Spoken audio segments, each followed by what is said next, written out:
Ah, paano ba paano ba i-share 'tong message na 'to? Kasi 'di ba nasa series tayo, so na-forward lang din sa akin 'tong message na 'to. And then, tungkol siya sa ang original title niya, The High Cost of Neglect.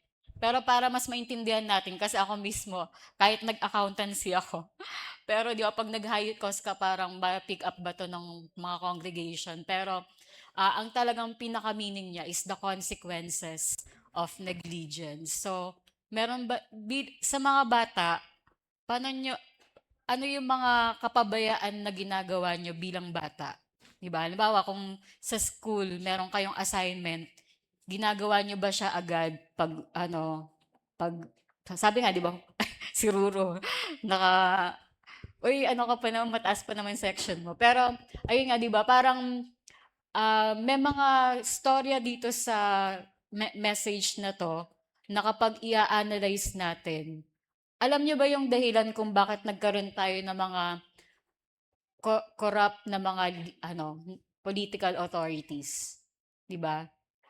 Example sa school, 'di ba? Sabi kasi train up a child, bata pa lang kapag trinain mo na siya kung ano yung dapat maging buhay niya, hanggang lumaki siya, dala-dala niya 'yon. Ngayon, i-address ko dito halimbawa sa school, sino dito yung nangongopya, 'di ba? Kasi nag-start daw yung corruption sa school pa lang. Kung yung mga estudyante na nangongopya, pagdating ng panahon, magiging mandaraya din sila kung saan sila mapunta. Kaya, ito, sample lang to ng mga cause of neglect, di ba? Pero, ayun nga, sinasabi dito na even yung Bible, ipinapaliwanag sa atin kung ano yung storya na sa bansang Israel, di ba, na sila talaga yung chosen people of God. Pero from time and time and again, even up to now, di ba, marami pa rin na mga Hudyo na nineneglect nila ang Panginoon. So, sino sa atin dito yung nakakaalam ng Matthew 6:33? Sa lahat ng nakakaalam, sabay-sabay nating bigkasin. 1, 2, 3. Seek ye first the kingdom of God and His righteousness, and all these things shall be added unto you. At ayan nga, yung bagay na na pinapahayag ng Matthew 6:33, na kapag inuna natin ang Panginoon, alam natin na magfo-follow sa atin kung ano yung mga pangangailangan natin. Unahin natin ang Panginoon at ang kanyang katuwiran, and all these things shall be added unto us. Ngayon, bago tayo magsimula, ayan, may I ask, aawitin lang muna natin ulit. Di ba kanina yung mga lineup natin paulit-ulit yung lyrics, di ba?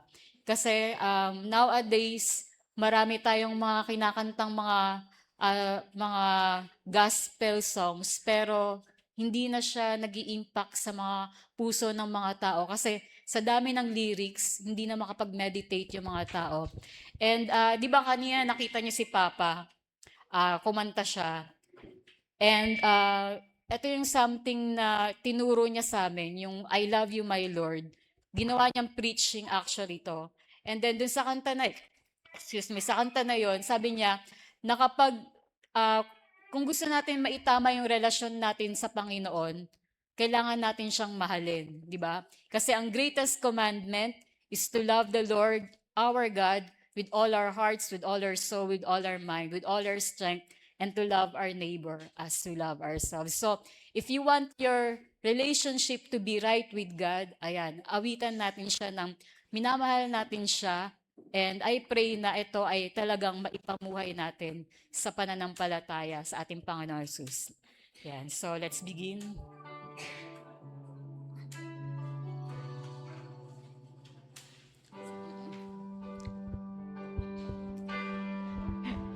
Sana abot ko to. I love you, love you, I love you, my Lord. Oh, sing it louder. I love you, my Lord. I love you, love you, I love you, my Lord. And then I praise you, my Lord. I praise you, praise you, I praise you, my Lord.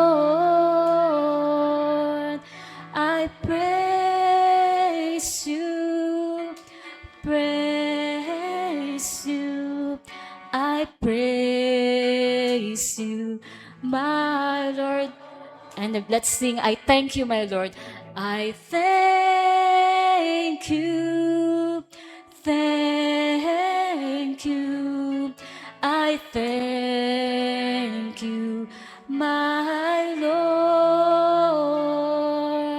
I thank you, thank you, I thank you, my Lord. Let's sing, you're worthy, my Lord. You're worthy, worthy, you're worthy, my Lord.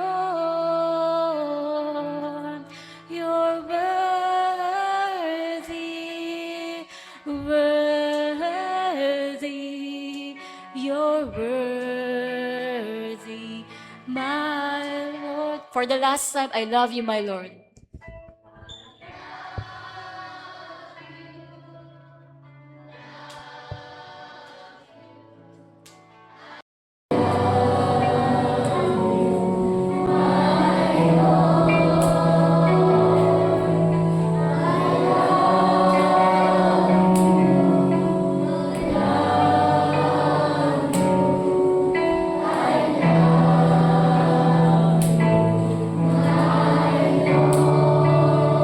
Let's pray. Ama Diyos na dakila, sa lahat kami po ay lumalapit sa pangalan ni Jesus. And we thank you, Lord, for the privilege to be here in your house, Lord God, to seek your presence, and that you would continually all together conform us to the pattern of the Son of God, na habang sama-sama namin kayo, Panginoon, na pinupuri at sinasamba, sama-sama niyo kaming gagawing katulad ni Kristo. At bigyan mo nga kami, Panginoon, ng puso, Panginoon, na tumatanggap ng iyong salita, mga tenga, Panginoon, na tunay na nakikinig, Panginoon, sa iyong mga salita. Bigyan mo kaming mga mata na nakatuon sa iyo, Panginoon, at patuloy nga na gawin mo kami, Panginoon, na a church, Lord God, wherein we become a glorious church without spot, without blemish, and without wrinkle, Lord God. At dalangin nga namin, Panginoon, as, Lord God, your servant deliver this word, may the words of our mouth, the meditation of our hearts be acceptable in your sight, O Lord. Lord, we are depending on your Holy Spirit, who is the greatest teacher of the Word of God.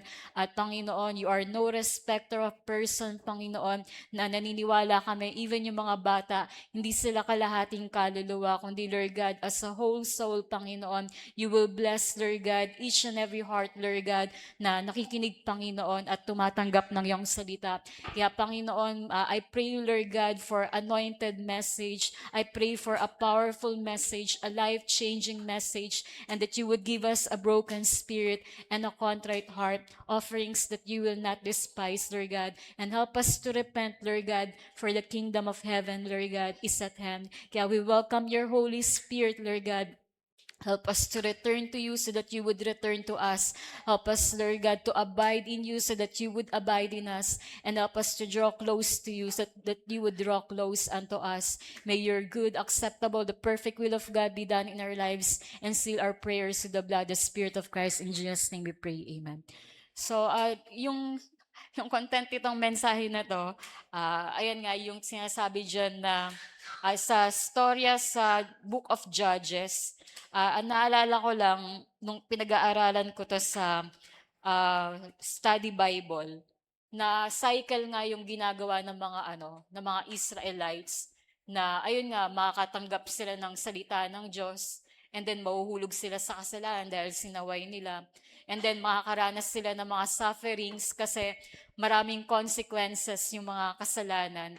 And then they will cry out to God para makabalik sa Kanya.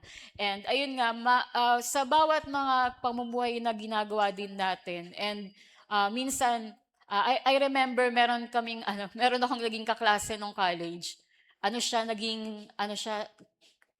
service crew sa Greenwich. And then kinukuwento niya kung paano siya nagnanakaw dun sa kaha niya. Tapos sabi niya, nagpe-pray pa daw siya sabi niya, "Lord, naiintindihan mo naman." Tas kumukuha siya ng 1K dun pero mali yun, 'di ba? Na hindi natin dapat pinagpaplanuhan at pinapanalangin pa yung kasamaan na ginagawa natin, kundi dapat, 'di ba, alam natin na hindi lang tayo dapat matakot sa consequences ng kasalanan, kundi dapat maisip natin na nasasaktan ang Panginoon sa bawat kasalanan na nagagawa natin. And sabi nga, hindi natin pwedeng i-underestimate o hindi natin pwedeng maliitin yung bawat kasalanan na ginagawa natin. Kasi nung namatay si Jesus sa krus ng Kalbaryo, masasabi natin na kada kasalanan na ginawa natin, lahat yon pinagbayaran ni Jesus sa cross at ah, hindi parang cheap na price yung pinagbayaran ni Jesus para sa kasalanan natin, kundi whether maliit o malaking kasalanan, lahat yon, di ba? Sinacrifice ni Jesus para matubos tayo sa mga kasalanan. Kaya I really pray that this message would help us understand kung gaano kaimportante na masunod natin yung mga pinag-uutos sa atin ng Panginoon. And in the first place, hindi naman talaga, ang Panginoon kasi natin, di ba? Sige, parang titingin na lang siguro ako sa Canva na hindi ako ang gumawa. Saan ba mahanap yun?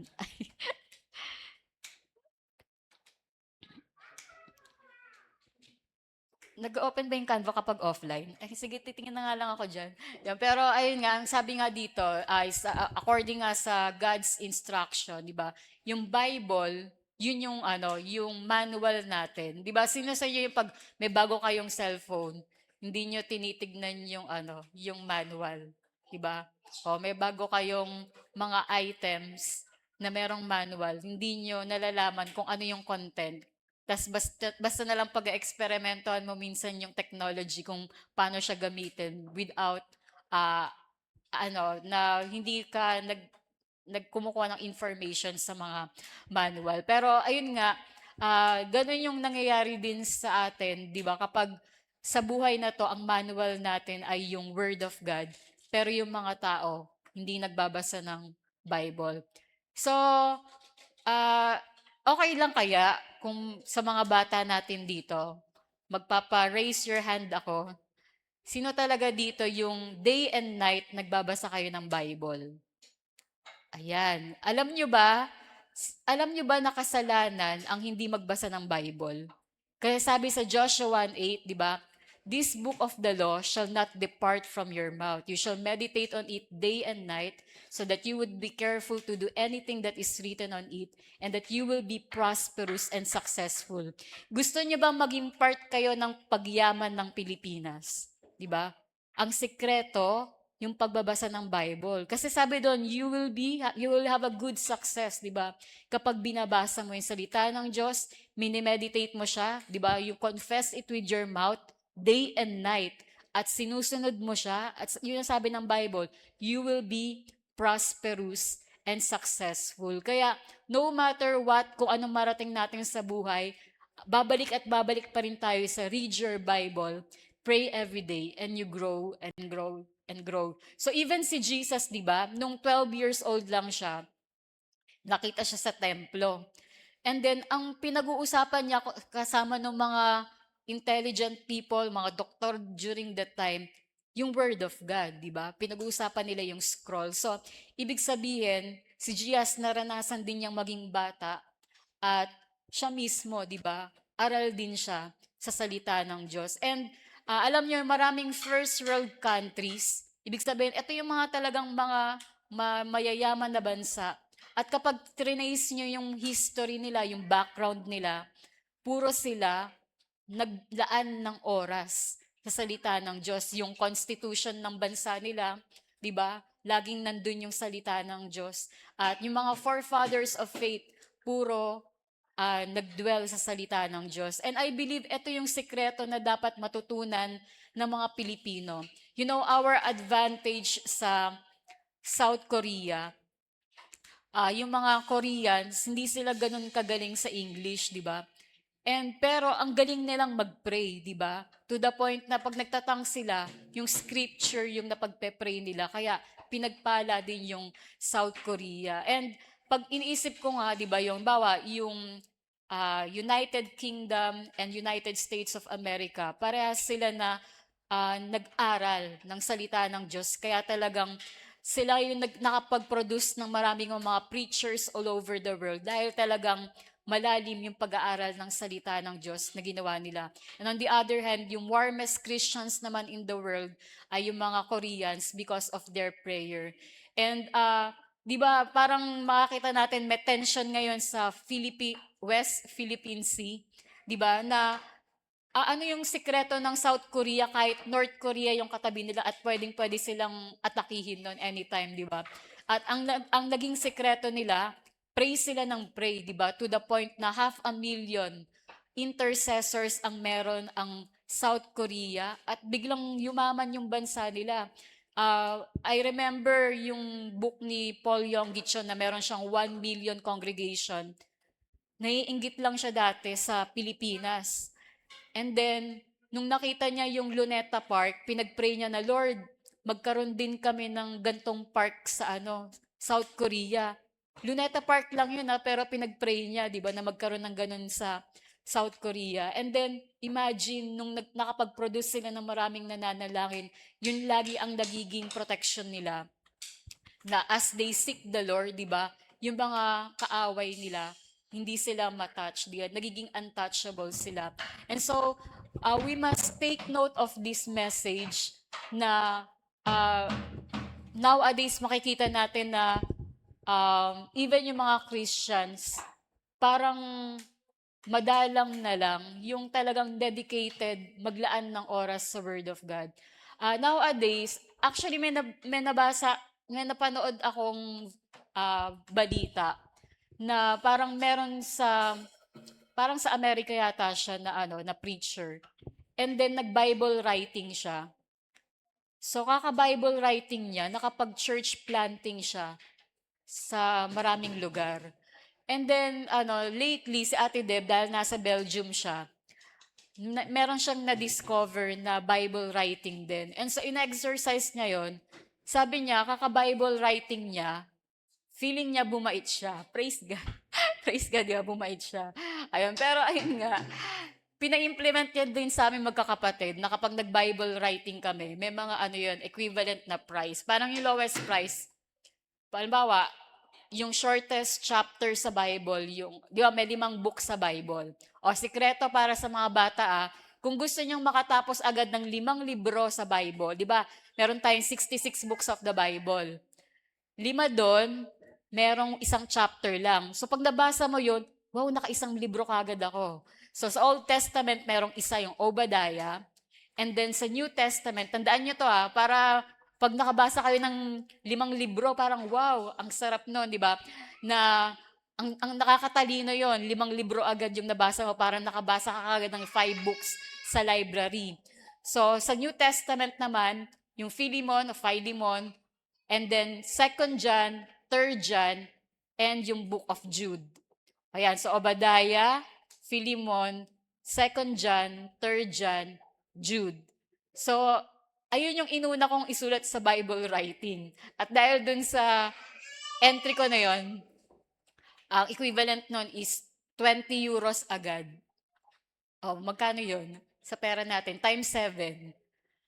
Ayun. Apat na pa lang, books pa lang yung sinubmit ko. Pero naka 20 euros agad ako kasi 5 euro for each one chapter na libro. Pero habang tumataas yung chapter mo, tumataas din yung euro. Pero ang point lang doon is sa pagba-Bible writing, may na-discover ako na pag binabless mo talaga yung gospel, the Lord will bless you too. Ayun, bonus na lang din talaga yung nakatanggap ako ng euro. Pero habang nagsusulat ako, parang hindi mo maipaliwanag kung ano yung kapayapaan ng puso na nararamdaman mo. Kaya i-challenge ko rin tong church na to, di ba? May matanggap kayo o wala, di ba? Pero for sure, ang Panginoon yung magre-reward sa bawat isa na nagde-delight sa Word of God. Di ba sabi nga, delight yourselves in the Lord and He will give you the desires of your hearts. And first time ko kasing nagba-Bible writing, siguro, nakailan na ba ako? More than, parang naka 14 nga yata ako na books. Pero nandun lang muna ako sa mga short chapters. Pero ang may ihahamon ko to, kung sino sa inyo yung mga parang nag-struggle kayo na mahilig kayong mag-alala, nagdududa kayo, madali kayong matakot. Pero pag nagsusulat kayo ng Bible, mapapansin nyo, nawawala lahat ng mga kabigatan sa puso nyo. And I believe ito talaga din yung ina-address nitong, hindi na ako masyadong nag-dwell dun sa sa nabasa ko sa content ng message na to. Pero ano yung kailangan ng church regarding sa pag-aaral ng salita ng Diyos. And ayun nga na itry nyo lang din. Bawat, mag-start kayo dun sa 5 books na yon, di ba? Na ang shortest chapter hindi ko alam kung 2nd John o 3rd John. Yung isa doon, 14 verses, tas yung isa, parang 13 verses. And then, while writing yung Word of God, iniisip ko, ito kaya yung pakiramdam ng mga authors ng Bible. Kasi grabe yung yung kumbaga, masasabi mong I feel heaven's embrace kapag sinusulat mo yung Word of God. Kaya kapag may mga nararanasan kayo ng mga difficulties, di ba, turn to the Word of God and more than reading and meditating, try nyo rin i-journal yung salita ng Diyos. At ang napansin ko rin doon, parang kahit ilang beses ko nang nabasa yung Bible, parang may mga verses doon na parang first time ko lang siyang binabasa. So, dito sa tinatawag na Manual of Our Life, tayo din ay matuto, di ba, na to search the scriptures and because there we will find eternal life. Tapos, ayun na nga, ano kasunod niyan? Ayan, ayun yung kinukwento ko kanina, yung cycle of Judges. Kasi, mahahanap nyo rin yan sa study Bible, sa life application, na ang sinasabi doon, kapag tayo ay nagbabasa ng, pag binabasa natin yung Book of Judges, makakita natin doon kung paano yung paulit-ulit na nahuhulog yung mga tao sa kasalanan. Ayan, una muna, yung nine-neglect nila ang Panginoon, di ba? Tapos, itong part na to na, yung diniscuss din natin kanina na paulit-ulit nga sila, di ba, na nahuhulog sa mga temptations, sa mga kasalanan, and then magkakaroon sila ng mga sufferings, and then saka lang sila tatawag sa Panginoon. And mapapansin din natin, sa buhay natin sa pananampalataya, may ganyan din na series, di ba? Pero, praise God nga, inalaw ng Panginoon sa atin yung repentance. Ito, ibabalik ko lang tong yung katotohanan tungkol sa mga fallen angels, 'di ba, na 'di ba nga sa langit may mga angels doon na nagrebelde sa Diyos, tas tinanggal sila sa langit. And then nung tinanggal sila sa langit, hindi na sila inalaw na magkaroon ng repentance, 'di ba? Ibig sabihin, wala na silang chance na makapunta pa ulit sa langit. Pero nung create ng Panginoon yung tao, binigyan niya ng opportunity na magsisi sa mga kasalanan. So, ibig sabihin, pag-iisipin nyo, si Satanas, bakit gusto niyang sirain yung buhay ng mga tao? Tinetempt niya para pag nahulog sa kasalanan, mapapalayo sa Panginoon.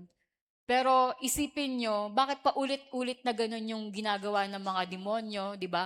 Puro binibitag yung mga mananampalataya sa kasalanan. Pero yung mga tao sa buong mundo, 'di ba, puro binibigyan ng trap para magkasala. Pero pag may isip natin, kasi naiinggit si Satanas sa mga tao.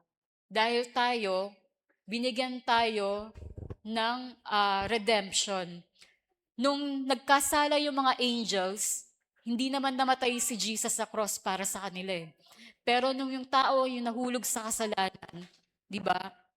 Pinagbayaran ni Jesus sa cross lahat ng ating mga kasalanan. Parang pag-iisipan, what is man that you are mindful of him? 'Di ba yung binasa natin kanina sa Hebrews na anong In comparison sa mga angels, ano yung value natin? Bakit mas pinili ng Panginoon na nung tayo yung nagkasala at paulit-ulit tayong nananakit ng puso ng Panginoon, pero binigyan pa rin niya tayo ng pardon of sin, di ba? At ayun nga, yung ginawa ni Jesus sa cross, di ba? Parang pag-iisipin natin, parang dapat mas ginawa niya yun sa mga angels eh. Pero bakit sa atin ginawa ng Panginoon? Na ganun yung value na binigay sa atin ng Panginoon, being created in the image and likeness of God. Na kahit ang Panginoon, complete naman siya, di ba? Kahit wala yung mga tao, pero parang namuhay siya na parang hindi okay na wala yung mga tao.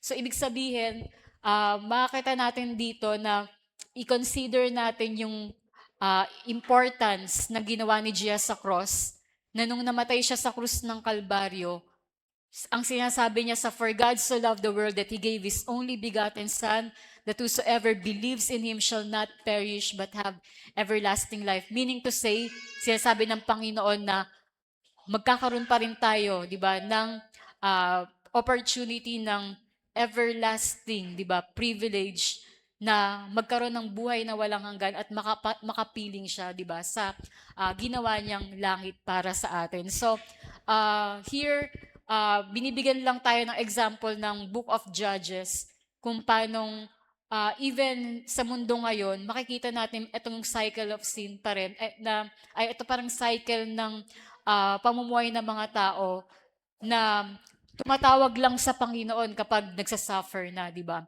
Pero ang difference nga ng Matthew 6:33 is inuuna mo talaga ang Panginoon no matter what your circumstances. Kahit ano pa yung nangyayari sa buhay natin, pero inuuna pa rin natin ang Panginoon. And I really pray na sa bawat isa sa atin, so yung mga bata dito, yung kinanta natin kaninang I love you my Lord, try niyong kantahin yon paggising niyo pa lang sa umaga. So, 'di ba una nating ginagawa sa prayer yung adoration. Pagising niyo sa umaga, unang niyong kantahin yung I love you my Lord at makakita niyo kung paano yung mga prayers niyo sunod-sunod na masasagot, 'di ba?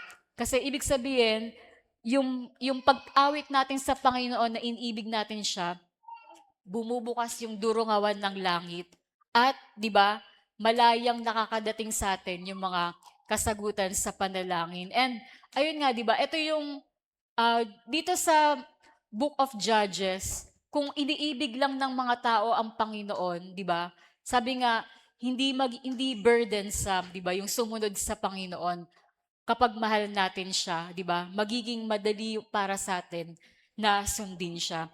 So, may tatlong consequences kung anong nangyayari sa mga tao tuwing hindi natin kumbaga pag binabaliwala natin ang Panginoon, ano yung mga nararanasan natin na consequence.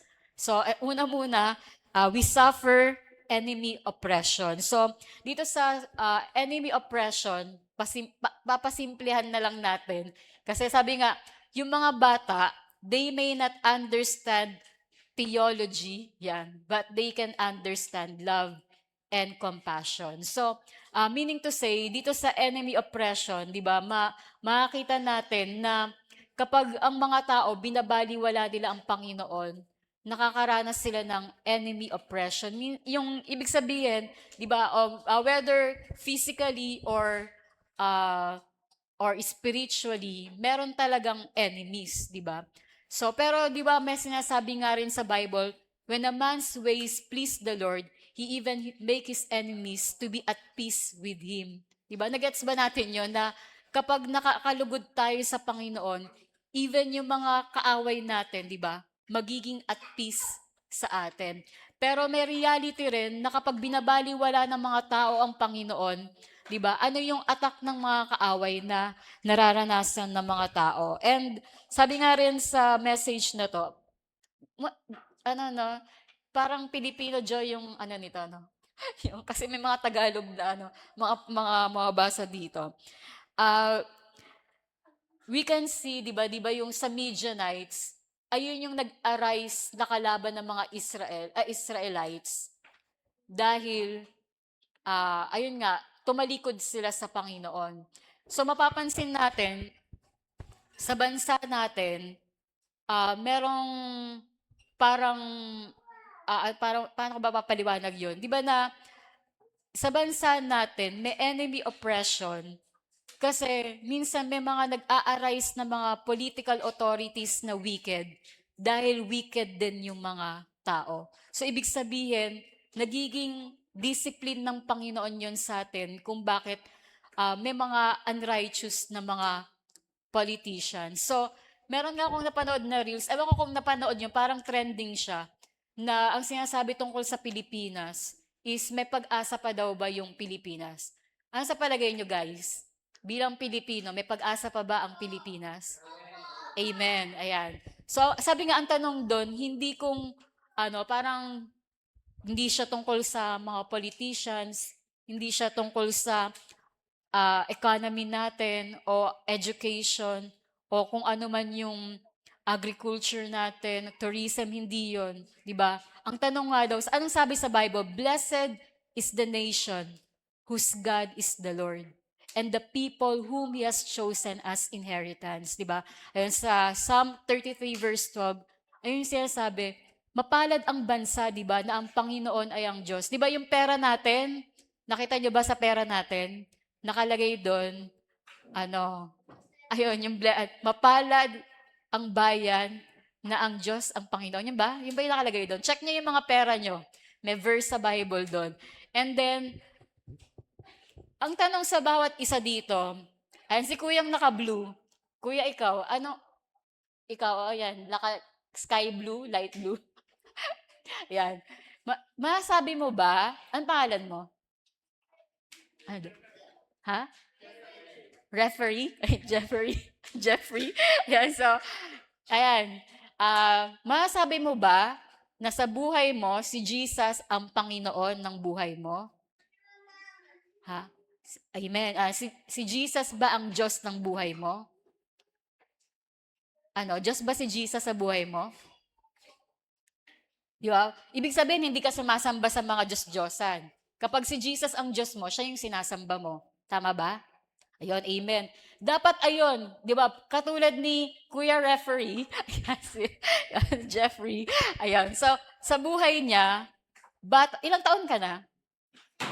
7. O di ba, ipag-pray mo prayer request ko sa'yo, ipag-pray mo yung 119 million Filipinos ay maging Panginoon at maging Diyos si Jesus. Di ba? Kasi kapag nangyari to, basahin natin sabay-sabay. 1, 2, 3. Mapalad ang bansang si Yahweh ang Diyos, mapalad ang bayang kanyang ibinukod. So, ibig sabihin, kapag ang bawat isa sa atin, pag dumating ang time, hindi ba yung bawat Pilipino, kaya nga tayo nag-evangelize, kaya paulit-ulit natin sineshare ang Word of God.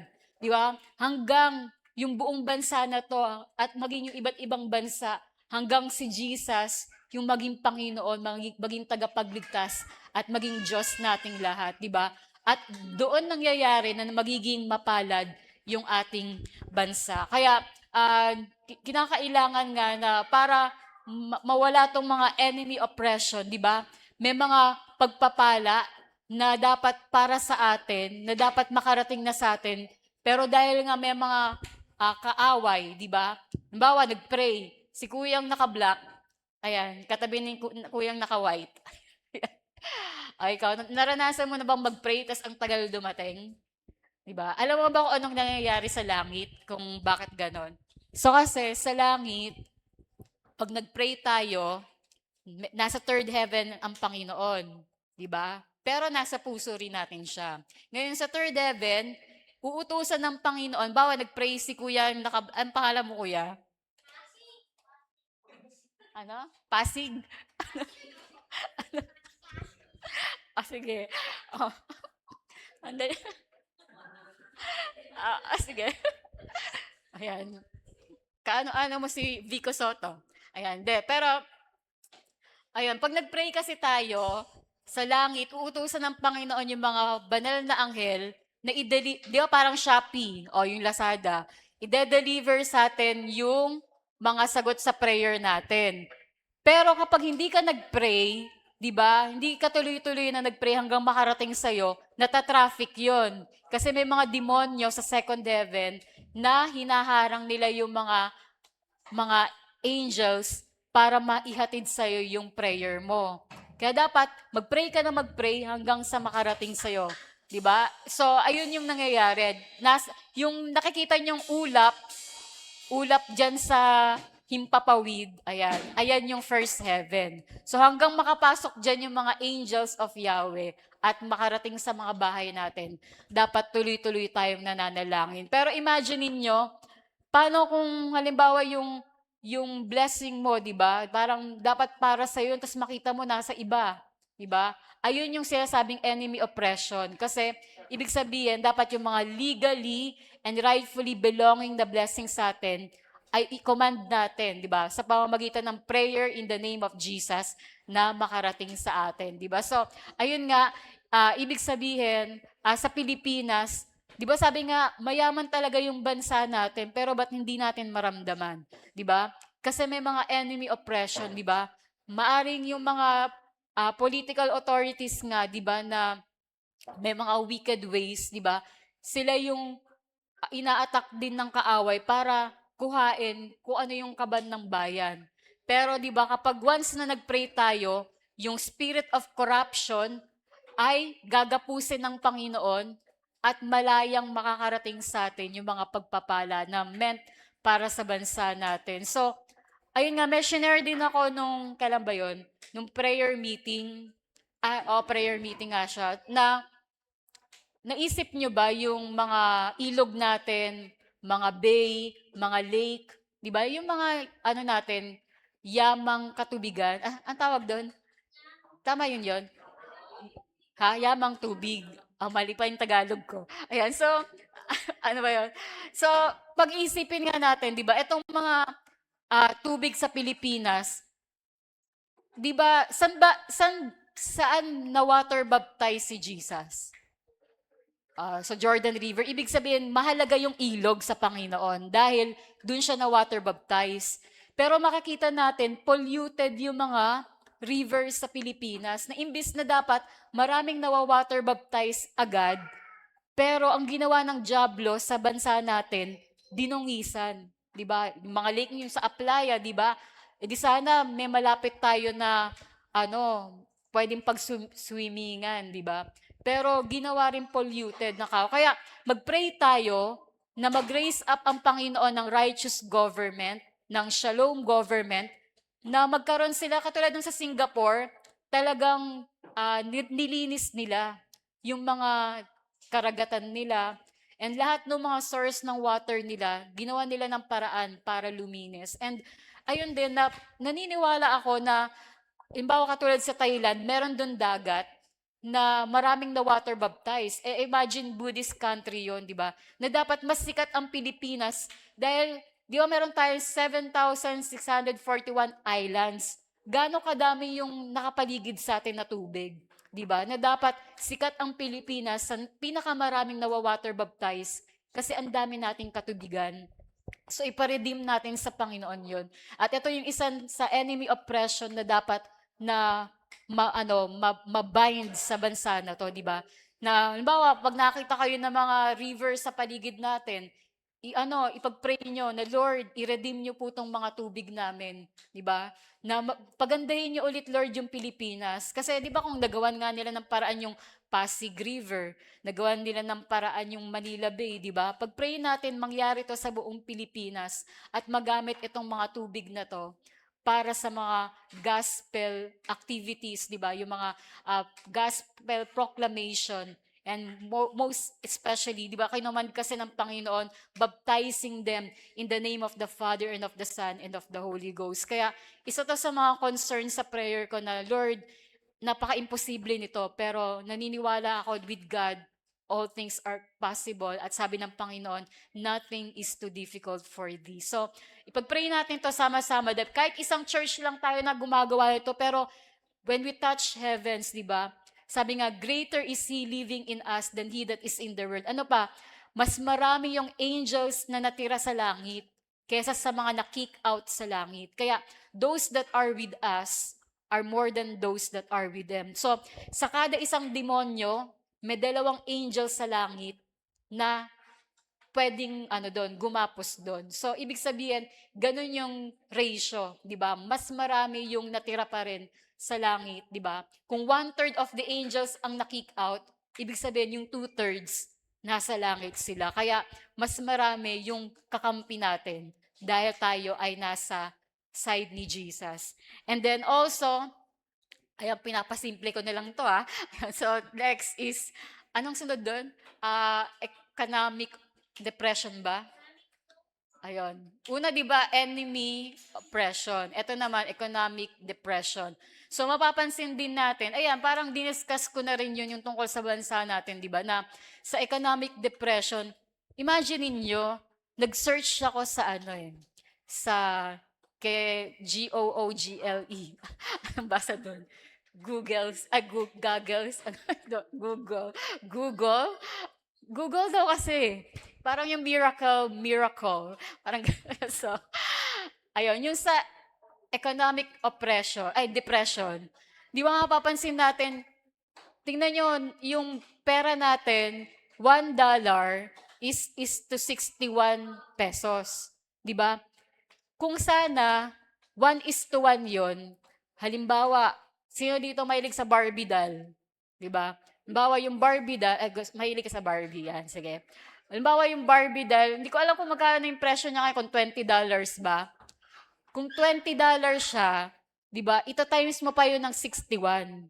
Di ba? Gaano karaming 61? Kailangan mo ng 20 times na 61 para mabili mo yung Barbie doll na yon. Pero kung sana yung economy natin, $1 is to 1 peso. Pag may piso ka, makakabili ka na ng Barbie doll. Ganon yung situation ng economy ng Pilipinas. Kaya kapag mananalangin tayo, di ba? Alam niyo ba, may bansa na dahil pinupuri nila ng pinupuri ang Panginoon, non-stop sila nagpe-praise and worship sa Panginoon. Tapos yung mga pananim nila, yung mga gulay, yung mga prutas, sobrang laki nung na-harvest. Ibig sabihin, naapektuhan yung kapaligiran natin kapag inuuna natin ang Panginoon, sinasamba natin siya, pinupuri natin siya, tumatawag tayo sa pangalan niya, pinagpapala din yung mga lugar kung nasaan tayo. Di ba yung sa kanta kanina, diba? Birds in the sky sing their songs to you, trees in the field lift their arms to you. Mas ano pa ba, mas better pa ba sa atin yung mga ibon, yung mga puno, nagpupuri sila sa Panginoon, samantalang tayong tao na nag-iisang ginilikha ng Panginoon in His image and likeness, di ba? Mas dapat tayo yung nagpupuri sa Panginoon. And ayun nga, sabi nga, kapag hindi tayo sumamba sa Panginoon, yung mga bato, di ba? Aawit yan sa Panginoon. Kaya kinakailangan matutunan natin na talagang lagi nating papahalagahan ng Panginoon. Alam niyo yung yung part nung song na pag sinabi natin, "You're worthy, my Lord." Ibig sabihin, di ba, siya yung may kaluwalhatian. Pag sinasabi natin, "You're worthy, my Lord," Lord, mahalaga ka sa akin. Di ba? Na ganun natin binibigyan ng atensyon, di ba, yung kaluwalhatian ng Panginoon. Kaya, I really pray, di ba, na itong sa economic depression, masusolusyonan natin to bilang church ng Panginoon. Alam nyo ba na tayo yung headquarters of heaven? Ayun, kanina yung binasa sa Hebrews nasa ESV pero ang binanggit doon, congregation. Pero sa KJV, pag binasa nyo yun, church ang nakalagay. At sasabihin nga ng Panginoon, ito yung church na hindi ko kinakahiya. Diba? Paano nyo gustong humarap sa Panginoon? Sasabihin niya, these are my brethren, I am not ashamed of them. Diba? Hindi niya kinakahiya na tayo yung church niya. Kaya, ibig sabihin, kapag tayo yung church na umiibig sa Panginoon, di ba, ang gandang gumising sa araw-araw na mahal natin ang Panginoon at makakita natin kung paano nagfa-follow sa atin yung mga favor of God. Dahil kapag iniibig natin ang Panginoon, di ba, alam natin na yung surely goodness and mercies shall follow us all the days of our lives. And ano pa yung mga economic oppression na nararanasan natin. 'Di ba? Yun nga yung imagine niyo yung yung sweldo, nasa magkano na ba siya? Hindi 785 no? Parang 755 lang ba? Ganun. yung nag-increase yung sweldo. And imagine sa ibang bansa, yung 700 something na yon is parang per hour lang, di ba? Na parang, imagine niyo kung yung sweldo for one day ay sasweldohin ng mga Pilipino per hour. Di ba? Gaano kalaking pagpapala yun sa bawat isa sa atin. And itong mga bagay na to, sabi nga sa bawat mga city, sa bawat mga location, may mga naka-appoint na mga demonyo. May mga, ang tawag doon, principalities of the air na kailangan magapos, di ba? Yung spirit of poverty, kailangan yan magapos, di ba? Dahil ang pinangako sa atin ng Panginoon, di ba sabi nga, for we know the grace of our Lord Jesus Christ, that though He was rich, yet for our sake He became poor, that we through His poverty might become rich. So meaning to say, kapag tayo ay nasa under ng economy ng Panginoon, di ba? Hindi tayo nakabound sa mga akinse at katapusan na mga pagpapala, kundi every day, even in every second, di ba? We can experience the miracles of God, the provision of God. Because sabi nga, if it is God's will, it is God's bills. Amen po ba? Di ba? Meralco shall be paid in full in Jesus' name, di ba? Meralco shall roll back in the name of Jesus, di ba? And ayan, yung mga wifi natin, water bills, mga rent, di ba? Ano man yung mga bills and expenses, all of them shall be paid in full, di ba? Because it is the good, acceptable, the perfect will of God, di ba? To provide all our needs according to His riches in glory.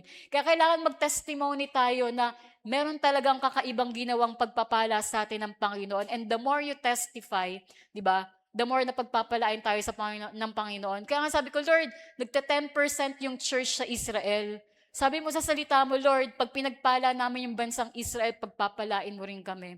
And how God sustain us, di ba, na kung saan di ba parang yung end of the rope, pero laging meron handang saklolo ang Panginoon para sa atin. And God can do so much more than that, na ipaprosper tayo ng Panginoon. Halimbawa tayong lahat, sige, repeat after me, sabay-sabay tayo mag-command. Sabihin nga natin, angels of prosperity, angels of Yahweh, come to me, come to my family, come to our house, come to this church, come to the Philippines, and bring us the legally and rightfully blessing belonging to us. In Jesus' name, amen. And stolen blessings, we command the enemy to return it to us 7 times and 7-folds. In Jesus' name, amen. Ayan. So, everyday mag-command tayo, di ba? Let's speak blessing. Kapag may nakakita kayo sa kapaligiran natin na hindi siya maayos, di ba? I-command natin that the kingdom of God be established, di ba? We are under the covenant of grace, di ba? Na kung saan, kaya nga ginamit ng Panginoon, ginawa ng Panginoon yung bibig natin para ipangaral yung salita ng Diyos, manalangin ng manalangin, di ba? Para patuloy, di ba, na i-spread yung word of God. At sa pamamagitan nito, di ba, yung God's DNA na nasa langit, bababa dito sa mundo para on earth as it is in heaven, magiging copy-paste tayo ng kalangitan. So, wag tayong mag-submit, di ba, sa kung ano yung economy ng bansa natin, kundi talagang i-compel natin, Lord, dumating talaga, 'di ba? Yung i-resist natin yung mga darkness at i-invite natin, 'di ba? Let the heavens conquer our nation. So ayun, ayan, punta na tayo sa emotional, ano 'yun? Desperation. Ayan. Naalala nyo ba? Enemy, oppression. Ay, hindi pala. Ano una? Ah, enemy oppression nga, tama. Economic depression. And then, ayan, hindi kasi ako mahilig sa mga ganito eh. Pero, ayan, sa emotional, di ba, desperation. Ito siguro yung pinaka dapat natin i-deal sa bawat isa. Kasi, di ba nga yung may mga sinasabi silang anxiety attack. And then, naalala ko, nakausap ko si May kapatid kami, ang pangalan niya Abigail. Papakilala ko sa yung pamilya ko. Yan, yung nakausap ko siya. And then, nung panahon kasi na nagbubuntis siya, ay, una muna, nanganak muna siya kay Jedy. Pinanganak si Jedy. Tapos nagulat siya, buntis ulit siya. Ang hilig niyang magkape. Tapos nagkakape siya ng kape, tapos hindi niya alam buntis pala siya. Tapos, ilang buwan na yata yun, saka lang niya natigil. Tapos, nung buntis siya, ang iniisip niya, nai-stress siya kasi, ayun nga, bakit kakapanganak lang niya tapos meron siya ulit baby, parang ganon. Kaya, yung pinanganak si JJ, premature siya. Ngayon, kakakape, saka dahil sa stress, ganon. Parang di niya alam, first time pa lang niya maging mother, tapos magiging, may another baby siya, ganon.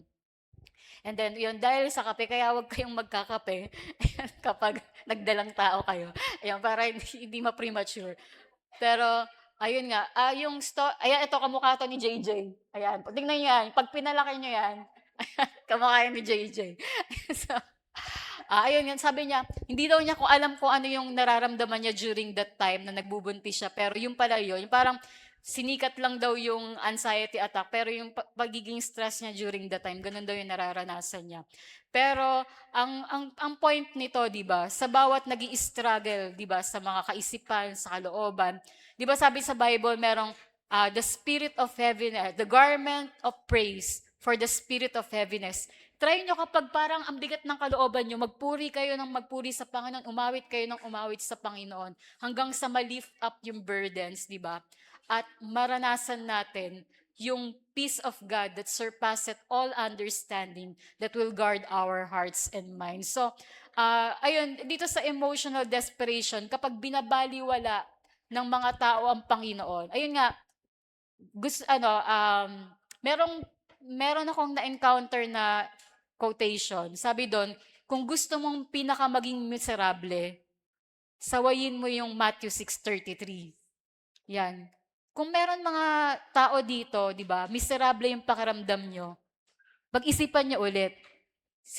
Inuuna ba natin talaga ang Panginoon sa buhay natin? Pagising sa umaga, ano yung ginagawa natin? Amen. Ayan, si Kuyang may puzzle sa t-shirt. Ayan, nagdadasal siya. Ayan, so, ang tawag dito, ayun nga, ilan sa atin talaga pagising sa umaga, naaalala ka, nasasabik ang puso ko na makapiling ka. Di ba? Ganun ba talaga tayo? Meron pa ba talagang generation dito? Di ba? Na we cannot miss, di ba? Na gumigising pa rin sa umaga, Panginoon ang inuuna, hindi kape, di ba? Hindi yung cellphone, di ba? Kundi word of God and prayer talaga yung inuuna. And dahil nga sa generation na to, sabi nga, we are living in the loneliest generation. Kasi marami nga hindi na talaga nagre-read your Bible, pray every day. Pero ito yung solusyon. Imagine niyo yung campus ministry for the past, ano ba, yung, di ba, kung gaano katagal na yung church, di ba, sobrang active talaga sa magpa-propagate ng gospel sa mga campuses. Pero all of a sudden, may nagbago sa Department of Education, di ba, sa CHED. And then, parang ang hirap ng makapasok sa mga school para i-impart yung word of God. Pero may mga violence na nangyayari sa school ngayon na walang ibang solusyon, di ba? Kundi yung salita ng Diyos na only if they encounter Jesus, dun lang mababago yung buhay nila. But I really pray, di ba, all of us will pay attention to this verse. Basahin nga natin sabay-sabay. 1, 2, 3. But seek ye first the kingdom of God and His righteousness, and all these things shall be added unto you. As angel. Ayan. Hindi, wala pa si Angel. Ayan, si Lorraine na lang. Kasi parang naging example lang namin to. Kasi di ba, parang ilan sa church yung mga magkakapatid yung nandito.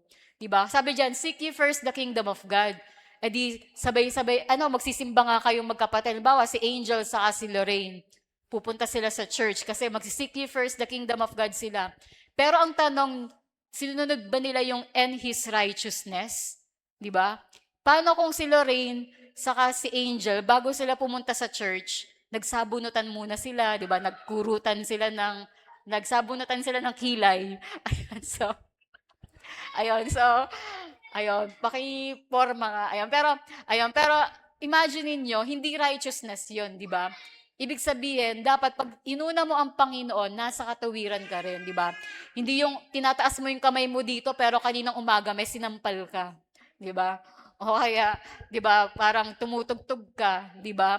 Pero, bawa, tumutugtog ka ng drums, hawak mo yung drumstick, pero may hinambalos ka pala, di ba, ng plywood. Ano ba?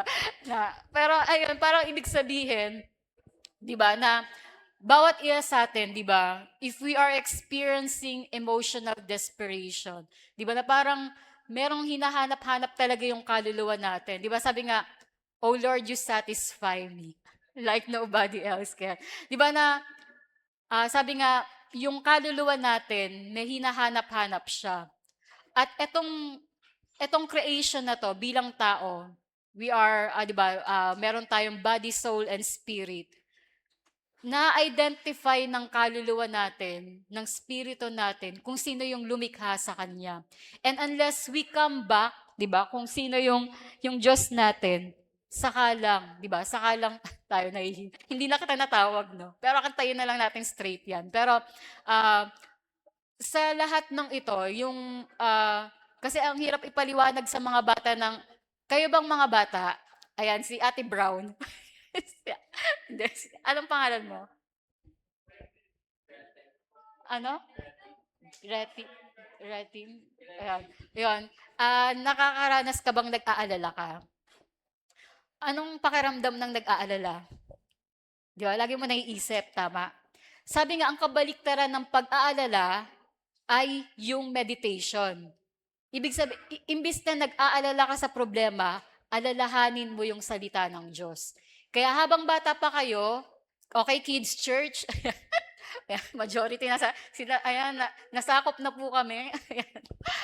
Okay, so, habang bata pa kayo, mag-memorize kayo na mag-memorize ng mga verse sa Bible. Kasi ito yung hindi mananakaw sa inyo ng kaaway, di ba? Na kapag memorize nyo yung salita ng Diyos, kahit wala kayong hawak na Bible, di ba, kaya nyo siyang bigkasin. Di ba? At kapag laging Word of God ang inaalala mo, bukod sa tatalino ka na, di ba, mawawala yung lahat ng mga, parang, di ba yung mga tao ngayon feeling nila wala silang pag-asa. Pero di ba, pag halimbawa, inisip mo na, ang imposible nitong mangyayari na to. Pero alam mo sa Word of God, sabi, with God, all things are possible. Diba? Sabihin nga natin, repeat after me, faith responds only to the Word of God. So sabi ni Oral Roberts, faith responds only to the Word of God. Hindi sa chismis, hindi sa trending, hindi sa fake news, di ba? Hindi sa mga kasabihan, hindi sa superstition, di ba? Hindi sa mga sinabi ng mga nanay at tatay natin, kundi faith responds only to the Word of God. Ano yung sinasabi ng salita ng Diyos? At yun lang ang paniniwalaan ko, di ba? Dahil ito yung totoong mangyayari sa buhay natin. So, when we speak of emotional desperation, sabi sa Bible, He gives beauty for ashes, the oil of joy for mourning, the garment of praise for the spirit of heaviness, that we might be called the trees of righteousness, the planting of the Lord, that He might be glorified. May ashes ba sa buhay natin? Magbibigay ang Panginoon ng beauty, di ba? Peace for despair, di ba? Na ano yung mga desperation sa atin? May shalom, shalom ang ibibigay ang Panginoon. Sabi sa Bible, you will keep us in perfect peace whose mind stayed on you because we are trusting in you. Di ba? Try nating ilagay yung kanang kamay natin sa ating puso. Hindi tayo maglulupang hinirang. Sabi natin, Lord, you will keep me in perfect peace because my mind is stayed on you and I am trusting in you. Sabi natin, perfect love cast away all fears. In Jesus' name, amen. So every time na parang nababagabag yung kalooban nyo, gamitin nyo yung word of God na prayer.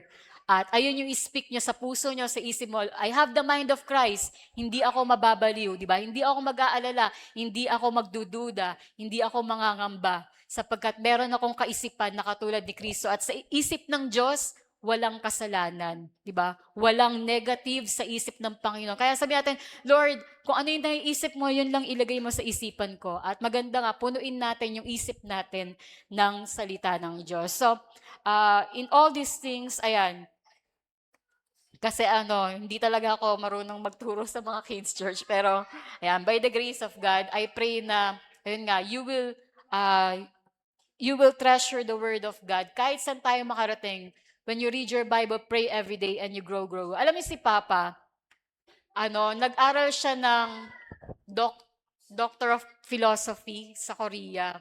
Tapos, sa final, ang tawag doon, merong defense, di ba? Tapos, ang tinanong sa kanya, i-summary mo yung Bible into 3 words, 'di ba? At ayun nga, ang pinangaral niya, sabi niya, ang sinabi niya dun sa mga Korean na mga Presbyterian doon, sabi niya, ayun nga, yung curse yung coffin, curse, and then cross, 'di ba? Na-summarize niya yung Bible into 3 words. Actually, ganun ka-genius si Papa. How I wish talaga hindi niya naranasan yung early dementia. Kasi inisip ko sa amin siya na magkakapatid, Lord, sino yung ganun kahenyo na 3 hours nagtuturo sa Bible school, kabisado niya yung tinuturo niya. Parang inisip ko, Lord, patalinuhin mo rin kami na parang greater works pa yung magawa naming magkakapatid. Kasi parang iniisip ko, ang dami ni Papang na-ordain na mga pastor, naka-travel siya sa iba't ibang bansa dahil sa Word of God. And even nga namangha sa kanya yung mga Korean ministers na every now and then dumadayo isang jeep, isang van na mga Korean missionaries, and then nakikipag negotiate lang ng Bible school kay Papa. Pero all of those things are credited to the Word of God kasi ganun niya talagang inaral yung salita ng Diyos. And iba't ibang nationalities, di ba? Si Pastor Roberts, Australian siya. May mga taga-Europe na pumupunta para i-ordain, si Bishop Steve at Bishop Ann Laidlaw. Di ba? Si Daniel Spencer, di ba? From America, di ba?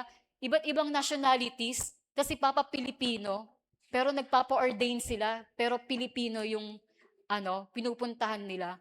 And how I wish, 'di ba, every Filipino, 'di ba, yung hindi yung lagi ang mga sikat lang na mga pinupuntahan ng mga tao na conference, puro mga foreigner na mga missionaries. Pero I pray, 'di ba, yung Pilipinas tumaas yung integrity natin when it comes, 'di ba, to the word of God.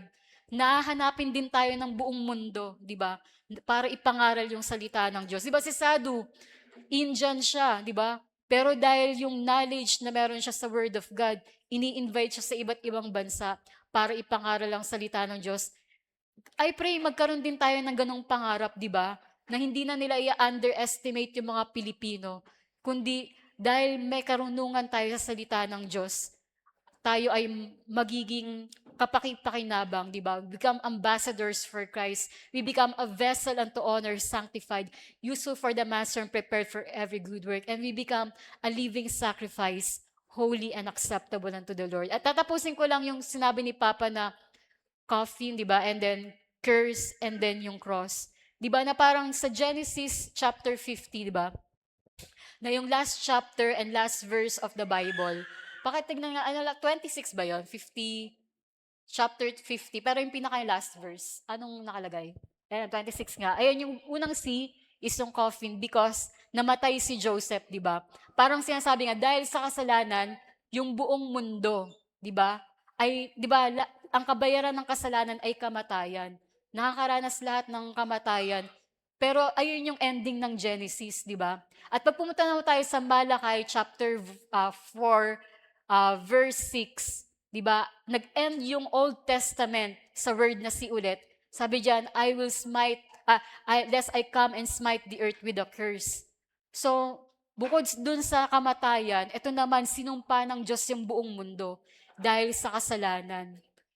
Pero buti hindi natapos dyan yung Bible. Pagpunta natin sa Revelation, last chapter 22 and verse 21, ang huling si ay Christ. Diba? Na dito makakita natin, diba, sa ginawa ni Jesus doon sa krus ng Kalbaryo. Diba? Yung curse, yung coffin, diba, yung kamatayan, pinagbayaran na niya sa cross, diba? Siya na yung namatay para sa atin. Diba? Para ma-redeem yung buhay na walang hanggan para sa atin. At yung curse, di ba? Yung crown of thorns na nilagay kay Jesus, di ba? Sabi nga, nung nilibing si Jesus, tinanggal yung crown of thorns. Meaning to say, tinanggal na yung sumpa, di ba? Yung sumpang para sa atin, di ba? Di ba sabi nga, bakit yung rosas, ang ganda-ganda niya pero meron siyang tinik, 'di ba? Parang hindi mo siya ma-enjoy. Pero nagre-represent kasi 'yon na sinumpa ng Panginoon yung mundo. Pero yung curse na 'yon, 'di ba, dahil sa cross ni Jesus, 'di ba? Yung crown of thorns hindi kasama sa libingan ni Jesus. At kaya nung nag-resurrect si Jesus, 'di ba? Nasa glorified body na siya. At ayun nga sinolusyonan niya na imbis na kamatayan, binigyan niya tayo ng buhay na walang hanggan. Imbis na sumpa, pinalitan niya, 'di ba, ng mga blessings, 'di ba, na mula sa kalangitan. Kaya I really pray that ma-overcome natin yung negligence. All of us must learn, 'di ba, to really submit and obey. Seek ye first the kingdom of God and his righteousness, and all these things shall be added unto us. So, ayun, Joseph. Kasi, yung ano, yung kanta natin. So, I encourage all of you, kahit sige nakaupo lang tayo, awitin natin tong mga kanta na to, which is also, makakuha natin na lyrics mula sa mga verses sa Bible.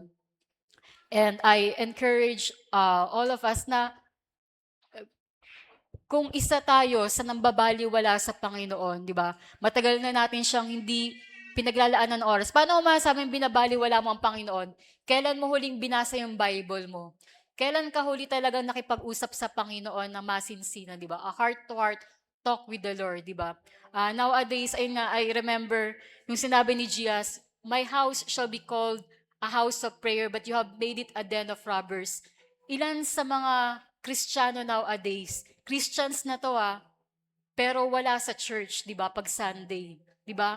Kayang ipagpalit ang Panginoon sa negosyo, kayang ipagpalit ang Panginoon sa pag-aaral, kayang ipagpalit ang Panginoon sa mga relasyon nila, kayang ipagpalit ang Panginoon sa mga ambisyon nila.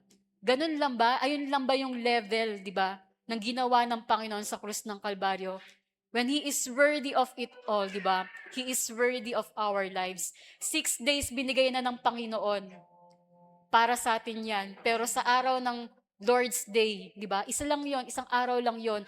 Huwag na nating ipagkait sa Panginoon. Kundi, di ba, nagiging den of robbers, di ba? Nagiging mga banal na magnanakaw tayo kasi yung para sa Panginoon, inilalaan pa natin sa iba, di ba? And then we question why we are miserable. Pero may mga bagay na hindi natin ibinigay sa Panginoon. So, how many people are suffering from sickness dahil inuna nila yung mga trabaho nila, mga nalulugi sa negosyo nila. Dahil inuna nila, di ba, yung mga pera nila, di ba? Yung mga taong iniiwan sila. Dahil pinagpalit din nila ang Panginoon, di ba? Pinagpalit din sila. Kaya ang para sa akin, di ba, we must really learn to make Jesus as our highest priority, di ba? Na siya talaga yung first prize, di ba? We will take the first place in our lives, our first priority. At pag siya talaga yung nauuna sa buhay natin, look, di ba, kung ano yung mga pagpapala ng Panginoon na mga hindi natin pinaghirapan, darating lang sa atin ng kusa. Di ba, yung mga hustong takal, siksik, liglig at umaapaw na pagpapala ay mararanasan natin. So,